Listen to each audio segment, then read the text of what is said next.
사사시대는 정말 패역한 시대였습니다.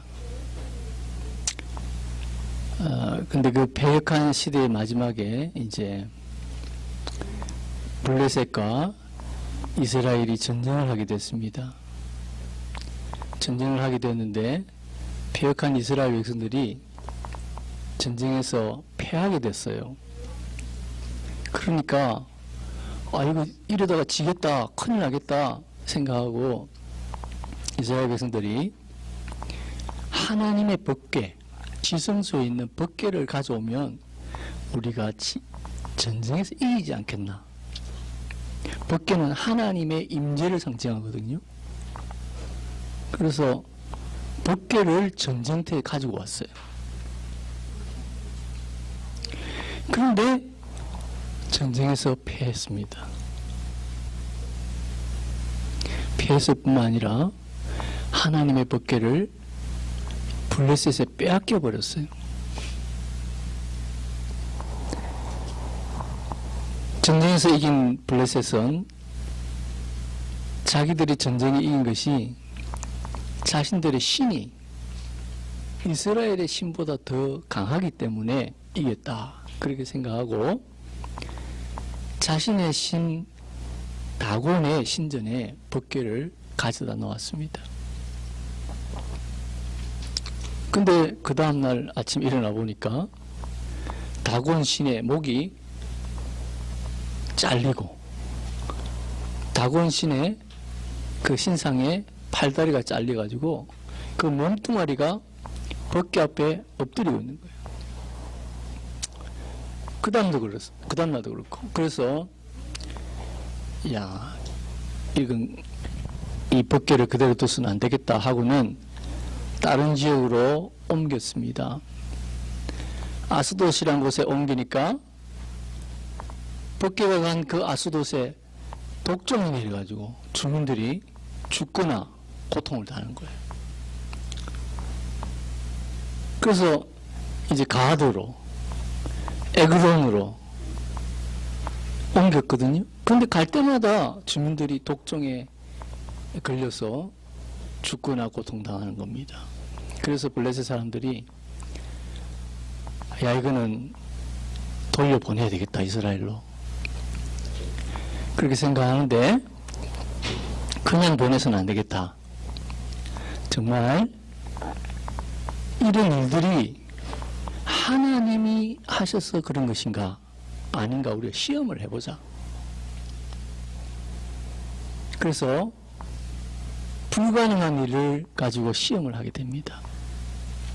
이제 돌려보내주는데, 법궤를 이스라엘로 돌려보내주는데 새수레에다가 법궤를 싣고 한 번도 멍에를 메어보지 않은 그 암소 2마리, 그것도 젖나는 암소, 새끼들에게 젖을 먹이고 있는 그 암소 2마리를 택해서 새끼 암소들은 집으로 돌려보내고 암소 2마리로 하여금 그 수레를 끌고 이스라엘 땅 베세메스로 향하게 했어요. 그래서 만약에 이 암소 2마리가 베세메스로 곧바로 가면 정말 이스라엘의 신 하나님이 친 것이고 재앙을 내린 것이고, 암소가 뒤로 돌아서거나 옆으로 가거나 하면 이거는 우연이다. 이렇게 완악한 인간들이, 블레셋 사람들, 인간들이 그렇게 시험을 한 겁니다. 근데 이 암소 2마리가 그 수레를 끌고 울면서 베세메스로 끝까지 그렇게 향하여 갔던 것입니다. 그리고 그곳에서 선지자들이 그 소를 잡아서 그 수레를 도끼로 패가지고 그 암소들을 제물로 하나님께 제사를 드렸다. 그것이 오늘 본문의 내용입니다. 자, 우리가 이 본문을 통해서 얻을 교훈은 참 솔직히 굉장히 많습니다. 굉장히 심각한 문제도, 신학적인 문제도 있고요. 고민할 문제도 많습니다. 왜 벽화가 있는데 하나님이 전쟁에 지게 했을까? 그럼 끝까지 계시지 왜 다시 블레스 치실까? 이 뭐 복잡한 교훈들이 굉장히 많은데, 오늘은 암소들, 베세메스로 향한 그 암소들을 통해서 주시는 교훈. 성경에는 개미를 통해서도 교훈을 얻으라 그랬거든요. 우리는 암소들을 통해서도 교훈을 얻어야 되는 것입니다. 그 교훈이 뭐냐? 첫째는 하나님께 영광을 돌린 암소들이죠. 그죠? 그 블레셋 사람들이 시험을 했을 때 결국에는 이 암소들의 그 뭐랄까요? 순종이랄까요? 암소들이 끝까지 베세메스로 곧바로 향했기 때문에, 야, 이것이 사람에 의한 재앙이 아니라, 우연이 아니라 하나님의 재앙이구나. 하나님은 살아계시구나. 하나님은 약한 신이 아니구나. 약해서 블레셋이 이스라엘에서 이긴 것은 아니었구나. 하나님은 지금도 살아계시구나. 그것이 증명이 된 것이에요. 이 암소들이 그 모습을 통해서 하나님의 영광이, 하나님의 능력이 나타난 것입니다.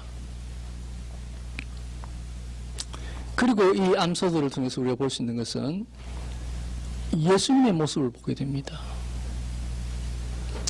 그 암소들은 그 수레를 지고 멍에를 지고 베세메스로 곧바로 행해서 결국에는 그곳에서 자기가 끌고 온 수레에 그 나무로 불태워서 제물로 드려집니다. 우리 예수님께서 십자가를 지시고 골고다 언덕에 오르시고 그곳에서 우리 죄를 위해서 죽어주신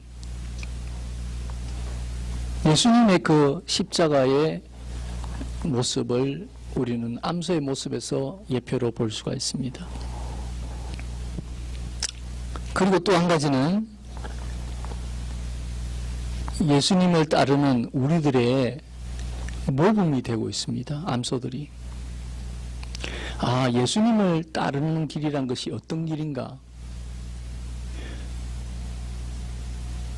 그 완악한 블레셋 사람들이나 이스라엘 백성들에서 보다는 이 미물인 암소에게서 우리가 배울 수 있는 거예요. 예수님께서는 마태복음 16장 24절에 아무든지 나를 따라오려거든 자기를 부인하고 자기 십자가를 지고 나를 쫓을 것이니라. 나를 부인하고 내 십자가를 지고 주님을 쫓는데, 이 암소들의 모습에서 아, 나를 부인하고 주님을 따른다는 게 어떤 것인가를 우리가 배울 수가 있다는 것입니다.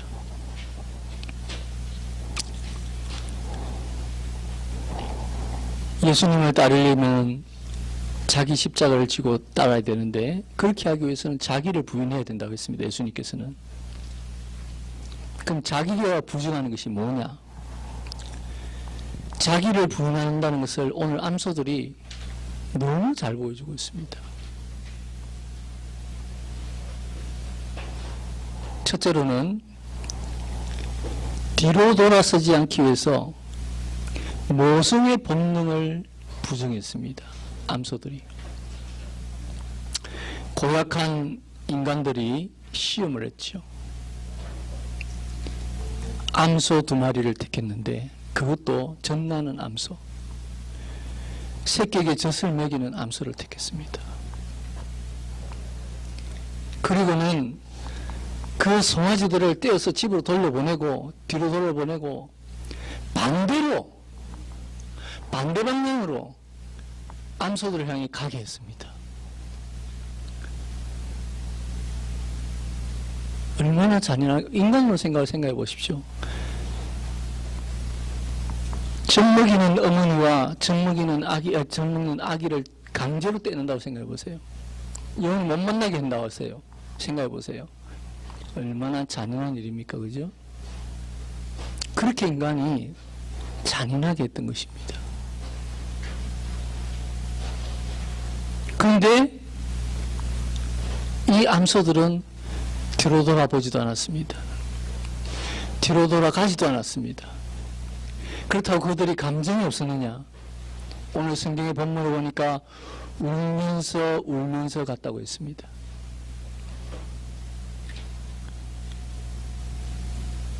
그 암소들도 새끼에 대한 모성이 있었어요. 근데 그 모성을 부정하고 반대 방향으로 나아갔다는 것입니다. 참 놀라운 일이죠. 기적이죠. 기적이죠.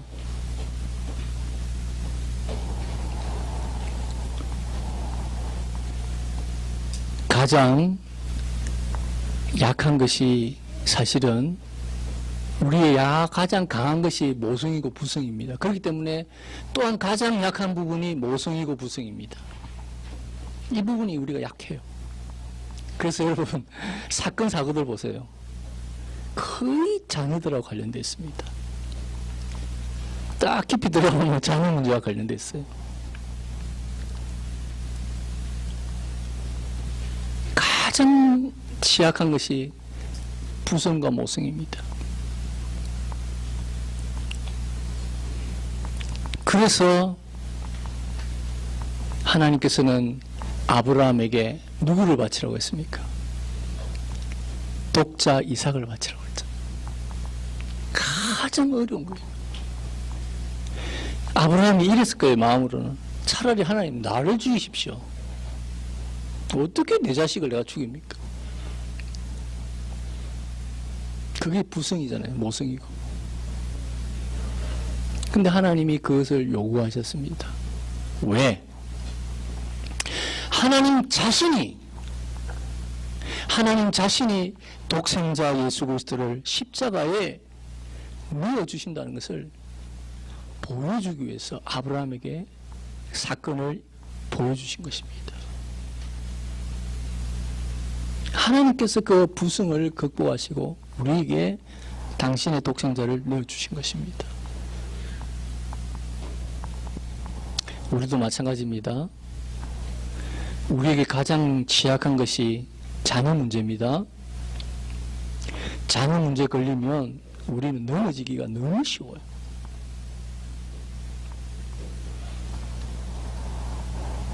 그래서 주님을 위해 따라가기 위해서는 내 자신을 부정하고 십자가의 길을 가기 위해서는 우리의 그 부성과 모성의 그 본성을 부인하고 나아가야 되는 것입니다.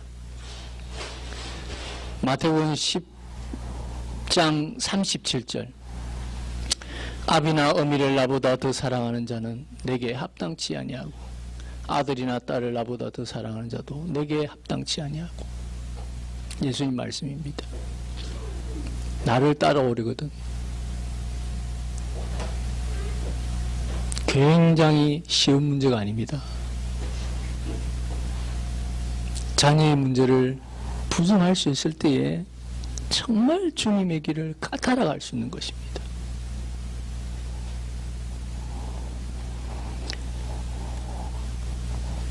두 번째로는 옆으로 가지 않기 위해서 좌우 옆으로 가지 않기 위해서는 육체의 욕망을 부정했습니다. 암소들은 암소들이 그렇게 집중력이 좋은 건 아니잖아요. 짐승들이 그죠?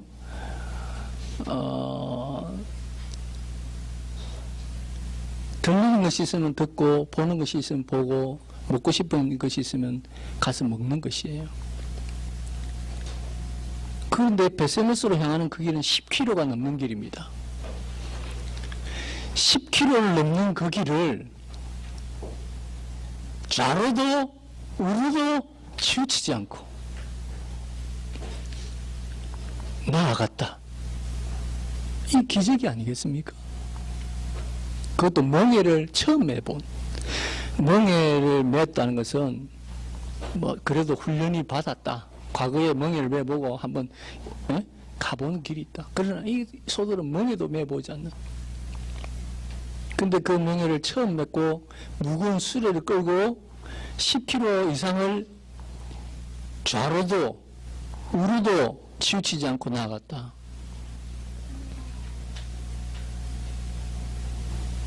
대단한 것입니다. 성경 신명기 28장 14절 오늘 다시 한번 읽어볼까요? 내가 오늘날 너희에게 명하는 그 말씀을 떠나 좌로나 우로나 치우치지 아니하고 다른 신을 따라 섬기지 아니하면 이와 같으리라.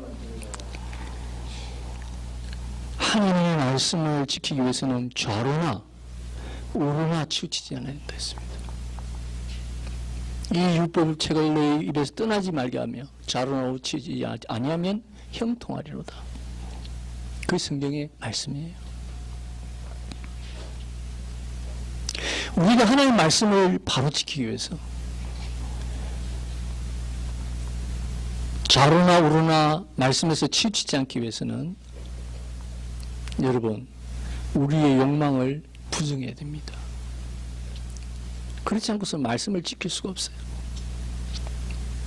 우리의 주장과 우리의 생각과 우리의 자아가 살아있으면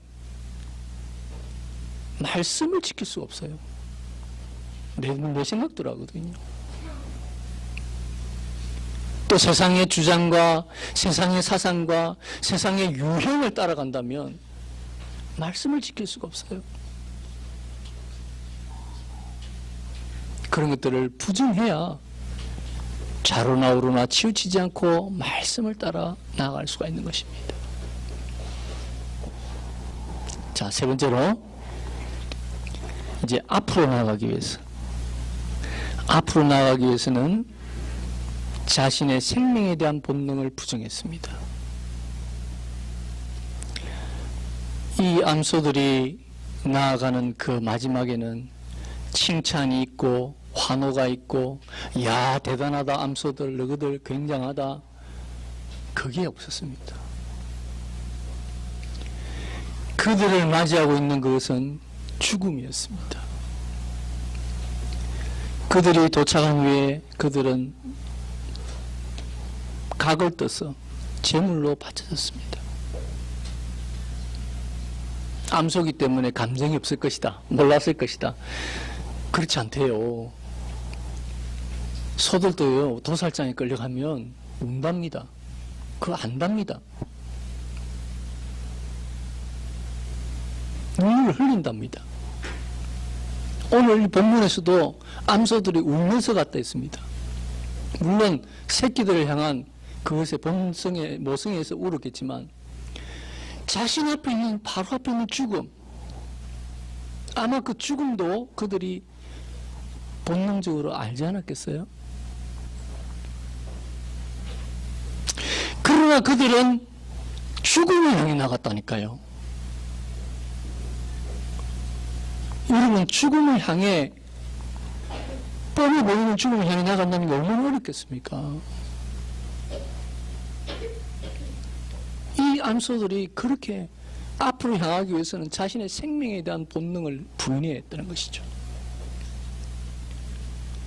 우리 예수님께서 이 땅에 나실 때에 이미 우리를 위해 십자가에 죽으실 것을 목적 아래서 나셨어요. 그리고 평생을 그렇게 사셨어요. 그리고 나아가셨어요. 베드로가 예수님을 붙잡았죠. 예수님 죽지 마세요. 예수님을 꾸짖었어요. 베드로가. 왜 그런 짓을 합니까? 그때 예수님께서 마태복음 16장 23절에 같이 읽어볼까요? 예수께서 돌이키시며 베드로에게 이르시되 사단아 내 뒤로 물러가라. 너는 나를 넘어지게 하는 자로다. 내가 하나님의 일을 생각지 아니하고 도리어 사람의 일을 생각합니다. 예수님께서는 자신이 죽어야 할 그 십자가의 길을 가기 위해서 붙잡는 것을 뿌리쳤습니다. 예루살렘을 향할 때 예수님은 앞장서서 가셨다. 그렇게 성경 기록하고 있습니다. 십자가의 일을 향해, 죽음을 향해 앞장서 가셨습니다.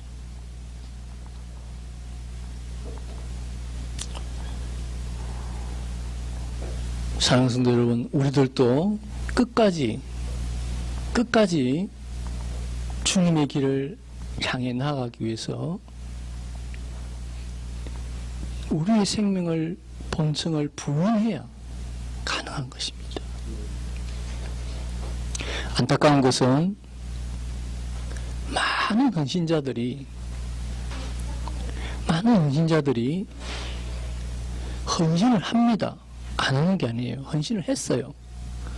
그런데 그 상을 이 땅에서 받으려고 합니다. 이 땅에서 받아야 한다고 생각합니다. 그래서 저분은 저렇게 헌신했기 때문에 저렇게 복을 받아야 돼. 받았어. 저분은 저렇게 하나님께 헌신하더니 이렇게 세상에서 복을 받고 자녀의 복을 받고 이렇게 복을 받았어. 이런 이야기들이 마치 미륵처럼 통하는 시대를 살고 있습니다.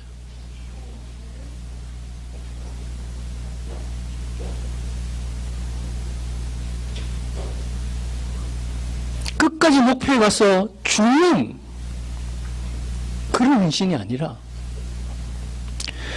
헌신하고 나아가서 나중에 상을 받는 그런 헌신을 우리는 마치 복이라고, 마치 그것이 좋은 헌신이라고 하는 시대를 살고 있습니다.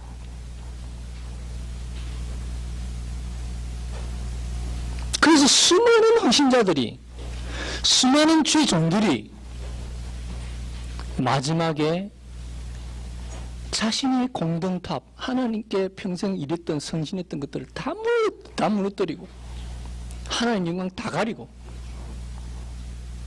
그렇게 마지막을 가는 경우가 많지 않습니까? 왜 그렇습니까? 우리는 암소에게서 배워야 돼요. 그 마지막에 영광이 아니라 마지막에 죽음까지도 이루는 그 헌신, 그것을 우리가 오히려 암소에게서 배워야 하는 것입니다. 근데 여러분, 이제 암소의 헌신에 대해서 뒤로 돌아서지 않기 위해서는 무엇을 부정했습니까? 예? 자기의 모성을 부정했죠. 옆 좌우로 가지 않기 위해서는 육체의 정력을 부인을 했죠. 앞으로 나아가기 위해서는 생명의 본능을 보여줬습니다. 자, 근데 오늘 제가 사실은 마지막 이 말씀은 반드시 하고 넘어가야 되겠습니다. 그러면 암소가 대단하다. 와, 그 암소들 영웅이야. 예? 그 암소들의 이름이 뭐야 도대체? 예, 그런 게 아닙니다, 여러분.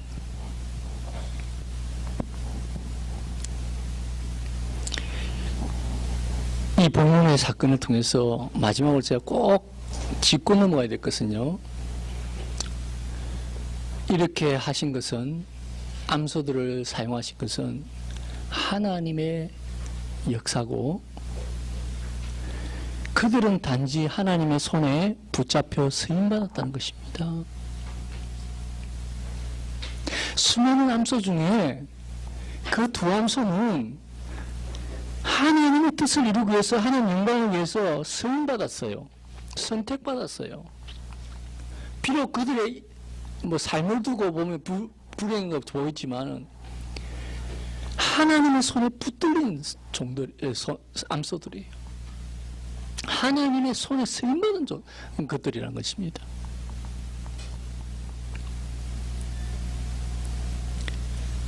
우리도 마찬가지입니다. 우리가 구원받은 것도 하나님의 은혜입니다. 그런데 우리가 하나님을 위해서 뭔가를 일을 했다면, 내가 목사로서, 내가 집사로서, 내가 성도로서, 내가 선교사로서 내가 무언가를 주님을 위해서 뭔가를 했다면 그거는 하나님이 쓰신 거예요. 하나님의 은혜로 쓰신 거예요.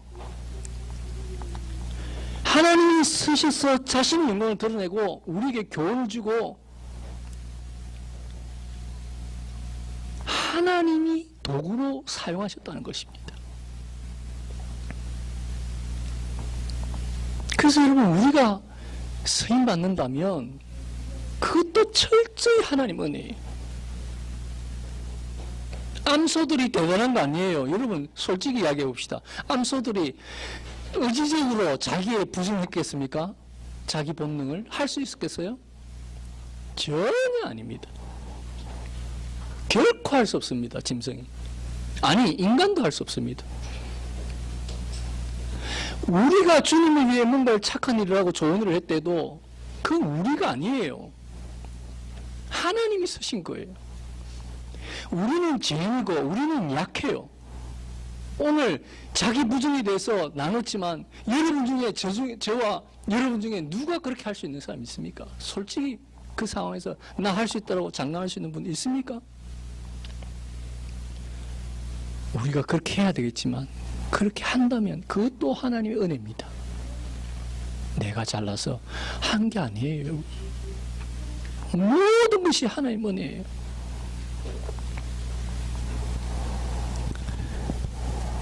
그래서 우리는 다 한 후에도, 주님을 위해 헌신한 후에도 하나님의 은혜에 감사드리고 하나님께 영광을 돌려야 하는 것입니다. 누가복음 17장 10절 다 같이 읽어봅시다. 이와 같이 너희도 명령받은 것을 행한 후 이르기를 우리는 무익한 종이라 우리의 하여야 할 일을 한 것뿐이라 할지니라. 다 순종한 후에도 우리가 고백해야 될 말은 예수님 말씀입니다. 우리는 무익한 종이야. 우리는 무능한 종이야.